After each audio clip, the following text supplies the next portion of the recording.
What to do when your direct reports don't trust you. And you can feel it in the room. So I'm bringing this up for three different reasons. The first one, because mistrust rarely announces itself directly, it's going to show up in side conversations, reluctance, the fine compliance, and quiet undermining.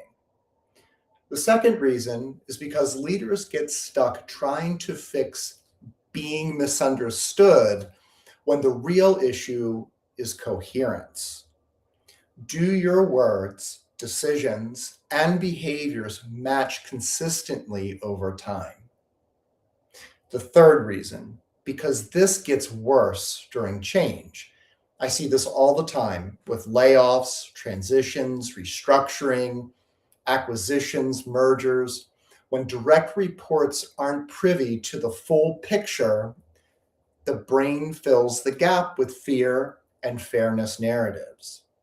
So, why me? I'm a psychotherapist and an executive coach, founder of EPC Leadership, Executive Performance Coaching. I work with CEOs and senior team leaders in high pressure environments where trust, decision, clarity, and communication have to hold, especially when you can't share everything.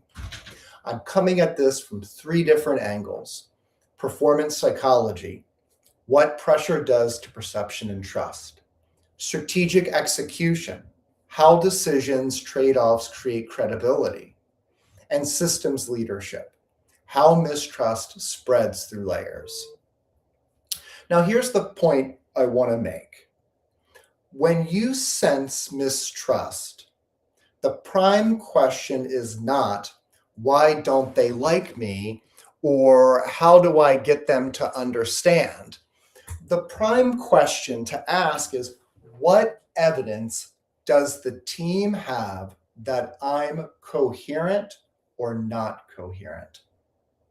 Because mistrust is rarely about one conversation.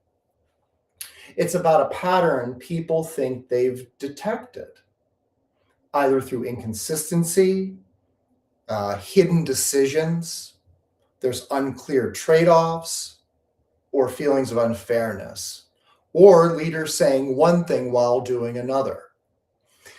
And if you're in a season where you truly can't share everything, like layoff information or restructuring, sensitive negotiations, then coherence matters even more. Because when people lack information, they do not stay neutral. They create a story. So the trap leaders fall into is getting wrapped up in misunderstanding. A lot of leaders get pulled into a loop like they don't understand what I'm doing, or they're misrepresenting me, they're reading me wrong, they think I'm hiding something. And you can spend weeks trying to correct everyone's perception. But here's the hard truth: misunderstanding isn't the main problem, mistrust is. And mistrust isn't repaired by explaining harder, it's repaired by restoring coherence, clarity in decisions, stability in priorities, fairness in process, and consistency in communication, and clean repair when something breaks. So, mistrust among direct reports usually shows up as they want everything in writing. They comply, but they don't commit. More often, this one, they triangulate with HR and peers. There's also the venting on the side channels. And they stop bringing you real problems potentially. And they'll often ask the hard or real questions that feel loaded, which is, so what's really happening? And it's not uncommon for them to assume you've cut a deal or you're protecting yourself. And often they won't say, I don't trust you. They'll say, we're just trying to get clarity, or we're not getting the full truth. And we keep hearing different things. That's actually mistrust dressed up as coordination. So this often happens again during change, layoffs, or some sort of perceived unfairness. And in change seasons, direct reports are carrying a few silent questions, specifically around stability. Are we safe? Are we next? Are we going to keep a job? Fairness. Who's protected? Who's not? Who's exposed? And truth. Are we being told the real plan, or is the rug going to be ripped out? They're also concerned about status. What does this mean for me? And obviously, control. Do leaders actually have a handle on this? If they're not privy to these decisions, they will fill in the gaps. They will often fill them up with these fear-based assumptions like, am I next? Or the fairness narratives that this is somehow rigged. And there's a motive story, such as like, oh, he's just protecting himself. So the goal isn't to give them all the information, because sometimes you can't. The goal is, don't let the gap become more chaos. You have to fill the gap with coherence. So why does mistrust grow? So let's look at this from the EPC lens, starting with inner architecture. Leaders under pressure often do one of three things. They're either going to over-control information, they're going to over-reassure, saying everything's fine, or become vague because they're not trying to trigger more conflict. Unfortunately, vagueness is not neutral. Vagueness is going to continue to breed a storyline and a narrative. So if we look at strategic alignment, when priorities and decisions shift without an explicit trade-off, the team is going to conclude that there is no plan, or there is a plan, but we're not included. So either way, trust is going to diminish. Through the adaptive leadership lens, during transition specifically, the system is already going to be dysregulated. If leadership avoids discomfort, people will sense it and start protecting themselves. And so this is where coherence becomes leadership containment. So I have a coherence repair model for instances such as this, when the climate is around mistrust. So again, you don't have to repair mistrust with more explanation. You're going to repair it with three forms of coherence. There's the coherence of reality. What is true right now? Coherence of decision. What's decided versus what's not decided. And coherence of follow-through. What happens after we meet and we have this conversation? If any one of those is missing, mistrust will continue to grow. So, what's one of the most stabilizing moves a leader can make in these situations? So, for example, here's what I can say right now. Here's what I can't say yet. And here's when you can expect an update. These types of statements are going to protect your credibility, because direct reports can tolerate uncertainty. What they can't tolerate is feeling managed. And if layoffs or sensitive changes in the background, you don't need false reassurance. You need a truthful structure. And so coherence of decision is what separates or separate what's decided from what's open. So this is where many leaders accidentally create mistrust.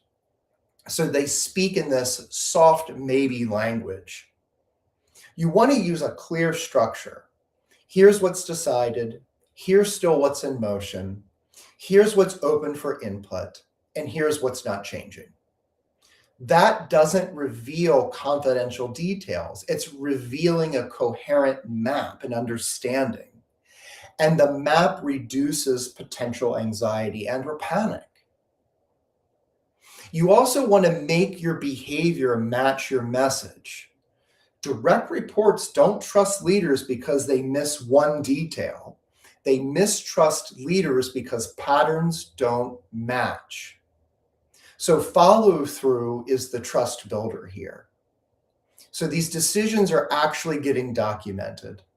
Owners are being named. Timelines are not drifting without an explanation. And updates happen when you said they would. Trade-offs are explicit. We are pausing X to focus on Y. This is why I keep coming back to the anchor line, the trade-off topic. Until something is explicitly deprioritized, nothing is actually prioritized. When everything stays alive, direct reports assume leadership is either hiding something or doesn't know. You also want to use the room to end side channel storytelling. If you're sensing venting, back-channeled threads, or even watching them delete the threads after a meeting when you're not there, loaded comments, don't chase the rumor. You bring coherence into the room. A clean, rational reset.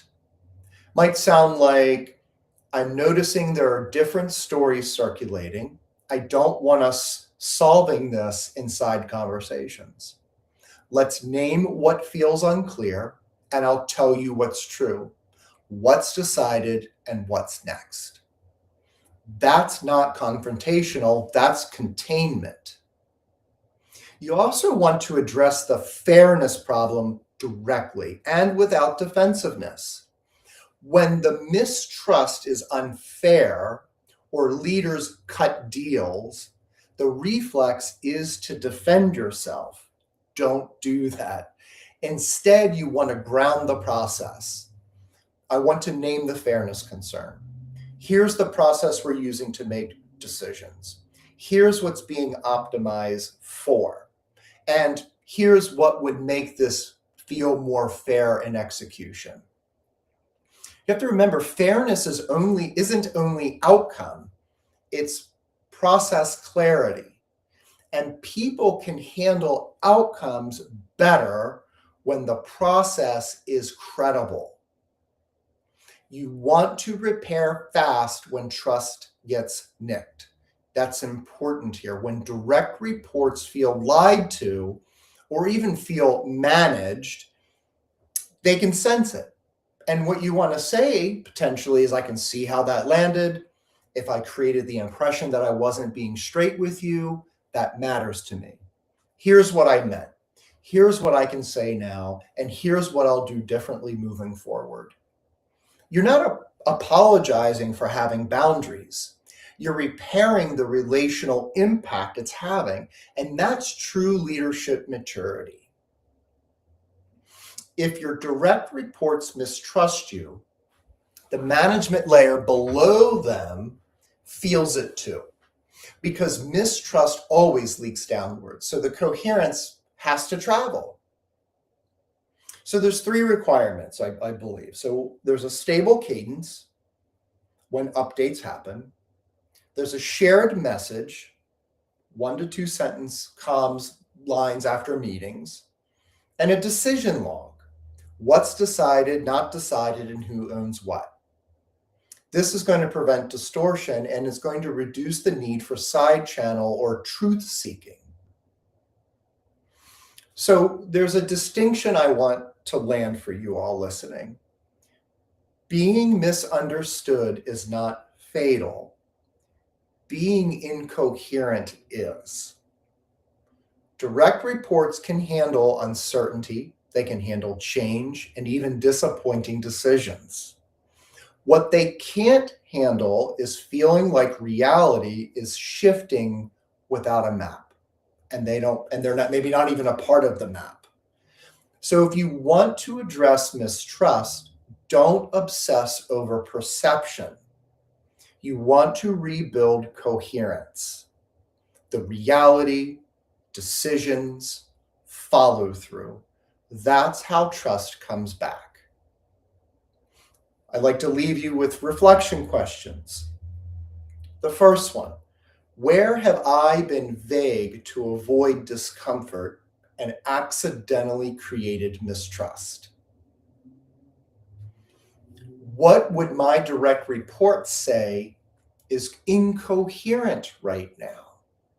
Is it priorities, decisions, or follow through?